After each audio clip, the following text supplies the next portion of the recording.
Coming up on this episode of The Doctor's Pharmacy. Again, there's a sense of shame that people have, and even admitting to others that they need some more human contact, or that they need some time with their friends. They don't want to seem desperate or needy or somehow, again, not likable. Hi, I'm Kea Perowit, one of the producers of The Doctor's Pharmacy. For much of human history, we relied on our connection to one another as a means of survival.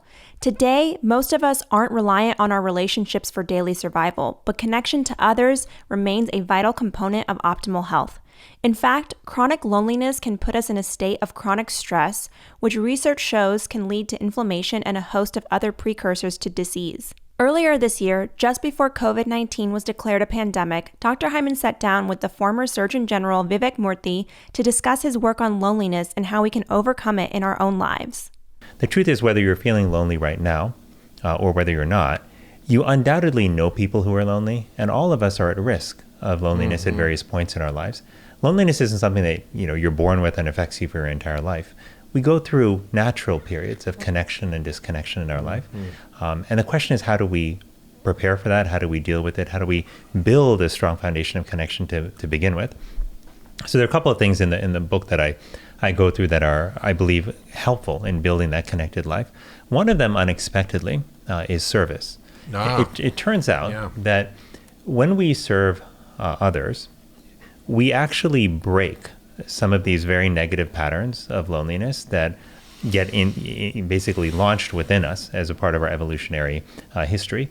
Those patterns being the focus on self and also the elevated threat level that we experience when we're lonely. Because when you help somebody else, first of all, that takes you away from a focus on yourself and you're focusing on another person.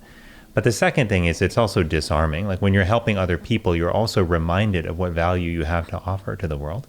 And that's actually reassuring. That lowers your sense of threat. So service is a powerful way to connect with others and also to reconnect, in a sense, with ourself, our own sense of self-worth and value. The second thing, though, that can help us on an individual level is to think about where we're spending our time when it comes to social relationships. So number one, are we making sure that we have at least 5 to 10 minutes a day that we're spending with people we love? That could be spending in person. It could be speaking to them on the phone, or through video conferencing. But are we spending 5 to 10 minutes with someone that we love every day? And this might seem very simple, but you'd be surprised how many people can go for days without having a meaningful conversation with somebody. But even just that 5 minutes can make an extraordinary impact. And that comes down to also another point about the quality of time that we spend. So, technology is really interesting, and we can have a conversation about technology and how it's impacted our connection with one another. But one of the things that I think that many of us do now, and I certainly have been guilty of this, is we have allowed technology, particularly our phones, to dilute the quality of our interactions with other people, because we bring our phones often to the dinner table, and we might convince ourselves, hey, I'm not really paying attention to it. I've got it on silent. I've put it face down. I'm not really paying attention to it. But we actually know from studies that when there's a phone, even within sight, even if it's on vibrate and face down, it actually changes how people feel about the conversation in a negative way. I think there are, in the book, what I will try to do is I try to share some stories that lay out some individual steps we can take in our lives, but also stories that talk about what schools and workplaces can do and are doing already in some cases to create a culture of connection. Because at the end of the day, Mark, like if we want to create real connection, if we want to build a people-centered life and a people-centered society, it's going to involve more than programs. It's going to require us to shift culture and to ask ourselves what's really important. Now, if we got a group of 100 people together on any street corner in America, my guess is if you asked them to name their top 3 priorities, that people would be at the top of that list. People might say it's my daughter or my son or my spouse or my mom or my dad. But if you look at how they behave, where we put our time and energy, and where, frankly, society nudges us to spend our time and energy, it's not usually with the people we love most. It's in investing it in places where we can acquire greater power, reputation, and wealth, the traditional marks of achievement in modern society. I'm not saying that those aren't important or those shouldn't be pursued. It's a question of where are they on the priority list. And I worry. Or it's your Facebook feed or Instagram feed or your email or Right. And with those feeds in particular, like I think about like our childhood and about the childhood that my kids will be experiencing. And in modern childhood, I think the messages, the cultural messages about what matters are just coming at you 1,000 times faster. And I meet so many young people who are feeling, and because of this culture of comparison on social media, that they are not thin enough, that they're not good looking enough, that they're not popular enough or funny enough, or that they're not enough. Whatever, right. You know, that ultimately that they're not enough. Mm-hmm. And that has actually a very powerful and insidious effect on our connection with other people. And this is one of the things I think that is not often well appreciated, which is that our connection to other people is ultimately built on having a strong connection to ourselves. Now, what does it mean to have a strong connection to ourselves? It means to know that we have a sense of worth and value. It means to recognize that we are human beings who have something meaningful to add to the world. And that requires a combination of self-knowledge and self-compassion. Now, how do we develop self-knowledge? Well, we develop it partly by living life, but not only by living life, by having time to reflect and time to think. And much of that white space in our life that many people used to ponder and reflect on things on, that has disappeared. It's evaporated as now in the 5 minutes you have between events or when you're waiting at the bus stop, we just pull out our devices and look at the news or check our inbox.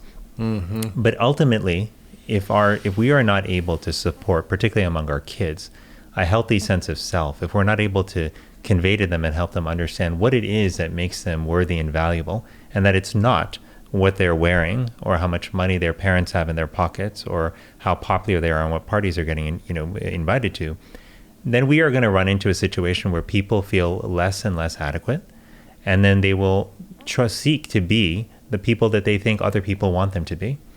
And when we do that, that's a recipe for loneliness. When we try to be something we're not, when we can't inhabit our own skin, people feel lonely. What are the challenges some people have to actually doing this in their life? Because it sounds like everybody would want to do this, but how do people get over those obstacles? It's a great question. I think there are a few key obstacles that come up. Number one, sometimes people feel that focusing on connections in their own life is somehow self-indulgent, that they should be focusing on doing more at work, on getting that promotion, on building up their bank account, on taking their kids to activities. Busy parents, I think, are very interesting because I think a lot of them struggle with loneliness, especially in the early years, when their kids are 1, 2, 3, 4 years old before they're in school. It can be very all-consuming as a parent to really take care of your children, and that can isolate you from others. But I think this feeling that somehow investing in our connections is a luxury, that it's self-indulgent, I think is one of the reasons why people don't do it more. I think the second reason is that, again, there's a sense of shame that people have, and even admitting to others that they need some more human contact, or that they need some time with their friends. They don't want to seem desperate or needy or somehow, again, not likable or an outcast in some way. So people have a hard time not just acknowledging to other people, but even acknowledging it to themselves. And I think the last thing is there's a structural issue as well, which is that if you look at how our lives are designed, with spending so many hours at work, and many people have to commute many of those hours, there's a question of time that comes up, which is where am I going to find the time to go and interact with other people? And those questions feel really burdensome. I mean, they can feel really tiring when you think about, oh my God, that's so hard. Let me just keep going with life. But this is where I think it's so powerful and important to recognize that the dividends that come from just a small amount of time spent in connection can last for hours, days, weeks, or even longer. And that's why the 5 or 10 minutes that you spend with someone that you love can be really powerful. So anyway, the point is that there are reasons to not connect, but once we realize the power of even a small amount of time spent connecting with others, once we realize that we don't need anything else to do that, we just need our intention and a willingness to show up, to listen, to be vulnerable and open with other people in our life, then we can start building that road toward living a truly connected life. And I think that is what holds the key to greater health and also greater fulfillment. That's so true. Thank you for doing this, writing this book. I think it's those micro steps, whether it's 5 minutes a day, whether it's finding some old friends and reconnecting like you did, whether it's finding a place to be of service in your community. You don't have to have some big, giant community that you're building overnight, but those micro steps make a huge difference and will help heal so much of the suffering in the world. So thank you, Vivek, for writing this book. I want everybody to get a copy. It's Together, The Healing Power of Human Connection in a Sometimes Lonely World. You can learn more about it. Go to his website, which is vivekmurthy.com, vivekmurthy.com/together-book. Even before COVID-19, we were facing an epidemic of loneliness. The pandemic has further shone light on the value that social connection has in our life and in our health. Taking steps to break out of the rut of loneliness or maintain meaningful connections to others is a vital part of any wellness plan. Prioritize spending 5 to 10 minutes a day intentionally connecting with others, even if it's over the phone. Volunteering, joining a class, and prioritizing time with loved ones are all ways you can strengthen your social bonds and support your health in the process. If you enjoyed this episode of The Doctor's Pharmacy, please consider rating and reviewing us or leaving a comment below. Thanks for tuning in.